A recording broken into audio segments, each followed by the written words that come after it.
Bienvenue dans les abords de la gare de Ljubljana, la capitale de la Slovénie, et, après un voyage en train et de nuit, le premier stop de ce retour imprévu vers Paris.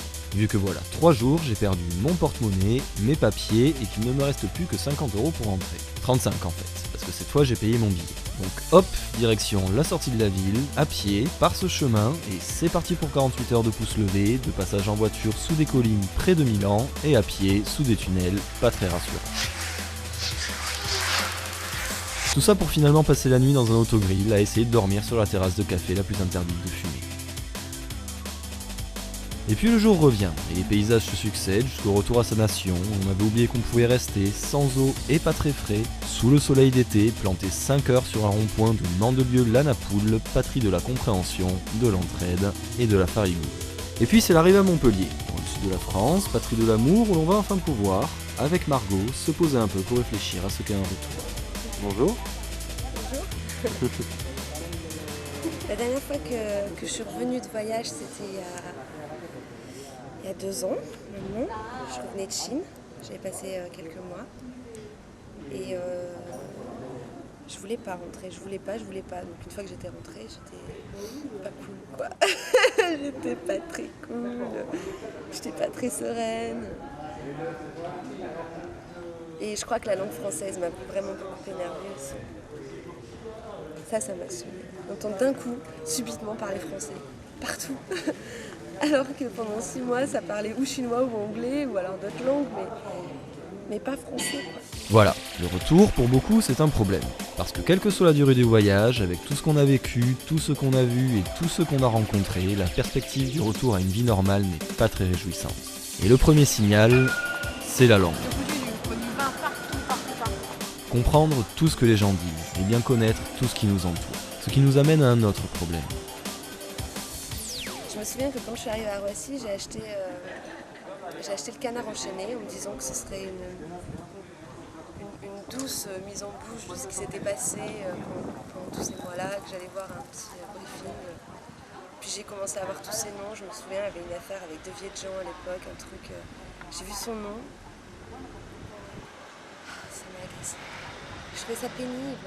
Et ça, c'est pénible. Et peut-être encore plus cette année. Parce que moi, la tête que j'ai vue, c'est celle-là. Celle d'Éric Woerth, ministre du budget et ancien trésorier du parti au pouvoir, qui au mois d'août trempait dans l'affaire Bettencourt.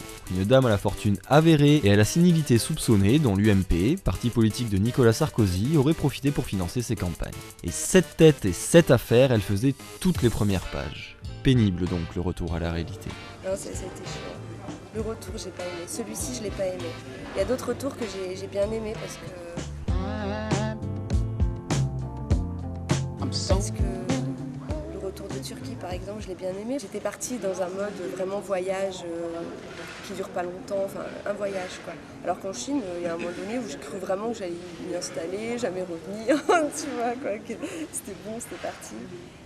Chose qui était impossible. Maintenant, je sais très bien qu'il fallait que je revienne, c'est pas le problème. Mais sur le moment, c'est assez difficile. Je pense qu'on se sent très seul quand on revient de quelque part. Parce que c'est difficile de partager. Alors, on peut montrer, on peut parler, on a les mots, on peut écrire, décrire.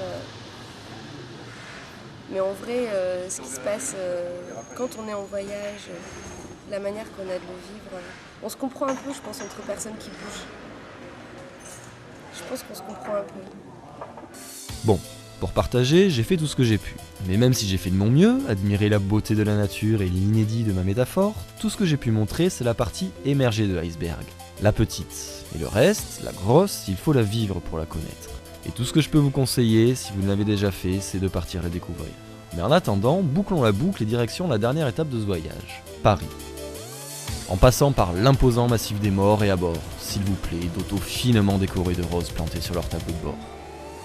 Après le passage à Toulouse, la ville rose, et avec les derniers euros, on réserve sa place de train, duquel on peut tranquillement voir défiler, en moins d'une journée, des centaines de kilomètres de paysages, avant d'arriver dans la capitale, sa butte Montmartre et son Sacré-Cœur, ses gens assis devant, ses passants traversant ses passages piétons, et aussi ses marchands et leurs étals de melons de saison au coût exorbitant. Ce qui contraste, soit dit en passant, avec le charmant petit marché de Montauban, que Jean-Pierre Coff lui-même considère comme l'un des meilleurs du Sud-Ouest. Bref, la France, pays de la bouffe, mais aussi d'autres choses. car souvent, sous ces drapeaux, elle voit ces Français manifester, comme aujourd'hui, devant la mairie de Paris. Alors pourquoi tous ces gens sont-ils là ? D'abord parce que depuis mon départ, les relations entre les Français et leur gouvernement se sont bien détériorées, à tel point que, pendant un moment, quand on tapait « trou du cul » sur Google, on tombait directement sur le profil Facebook de Nicolas Sarkozy. Ça, c'est dit. Et aujourd'hui, s'ils sont là, c'est pour défendre les tziganes. Et revoilà monsieur, ça va toujours ? Très bien. Petite mise au point maintenant. L'affaire financière dans laquelle était empêtré notre très élégant ministre du budget gênait le gouvernement. Donc pour que les gens pensent à autre chose et se soucient moins de ce qui fait scandale, on sort les problèmes de sécurité. Et cette fois, la cible, c'est les Roms, censés être, pardon monsieur, les plus grands voleurs de la capitale. Ces Roms dont il parle, ils viennent principalement de Roumanie et de Bulgarie. Ils sont environ 10 000 en France, sur une population de 65 millions d'habitants qui compte déjà 1 million de gens du voyage. Car chez les Roms aussi, il y a des différences. C'est un peuple d'origine indienne, dont les ancêtres sont arrivés au XIe siècle de la moyenne vallée du Gange, par là. En Europe, il y en a aujourd'hui environ 12 millions, divisés, grosso modo, en tziganes à l'est et en gitans à l'ouest. Beaucoup d'entre eux, environ 2 millions, se trouvent effectivement en Roumanie. Mais il y en a aussi autour d'1 million en France, près d'1 500 000 en Espagne, vers les 3 millions en Turquie, etc., etc.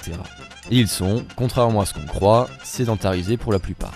Alors même s'ils n'ont pas de nation et que c'est l'un des seuls peuples au monde qui n'a jamais eu de revendication territoriale, au vu de tout ça, on est en droit de penser qu'ils sont européens, bien avant de faire partie d'un des pays qui forment le continent.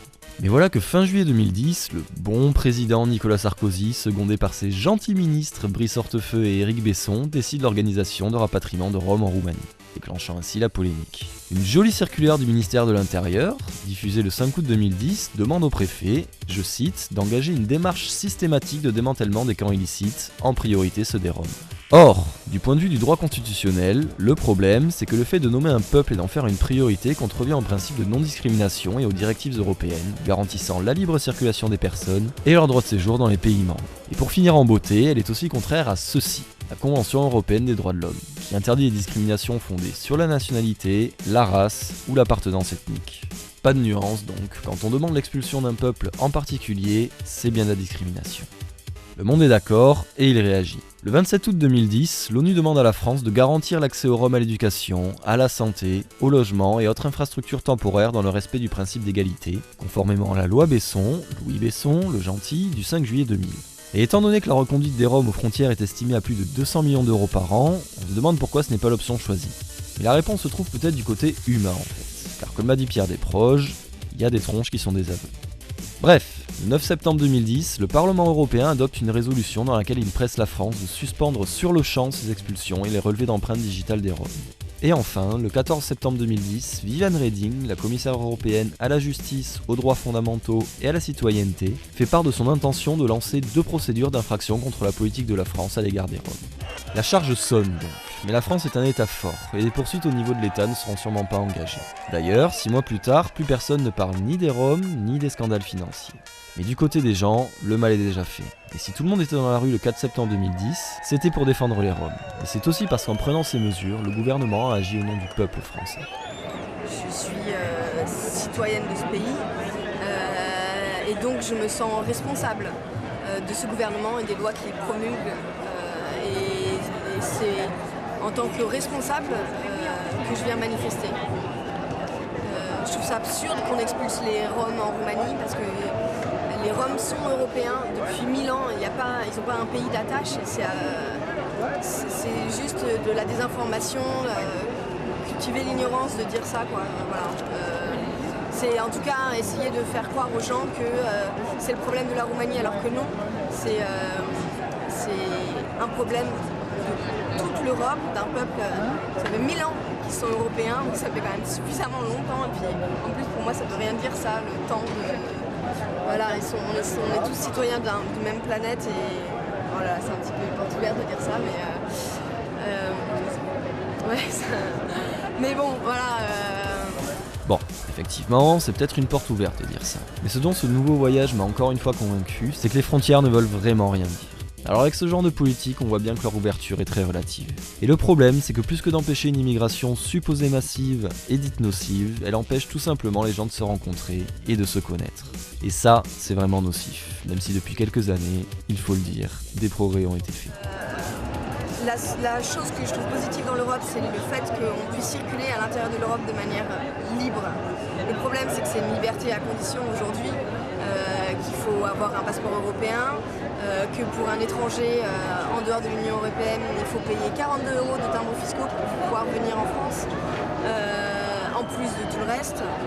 Et en règle générale, moi je crois que la frontière cultive simplement, fait croire aux populations que l'État fait quelque chose pour les aider, pour les protéger de la menace de l'étranger qui est vraiment une menace qui n'existe pas, qui n'est pas réelle. Et je crois que le plus on rencontre les gens, mais qu'on les rencontre vraiment, c'est-à-dire qu'on vit avec eux, qu'on leur tient la main, etc., on se rend compte que soi-même est un autre.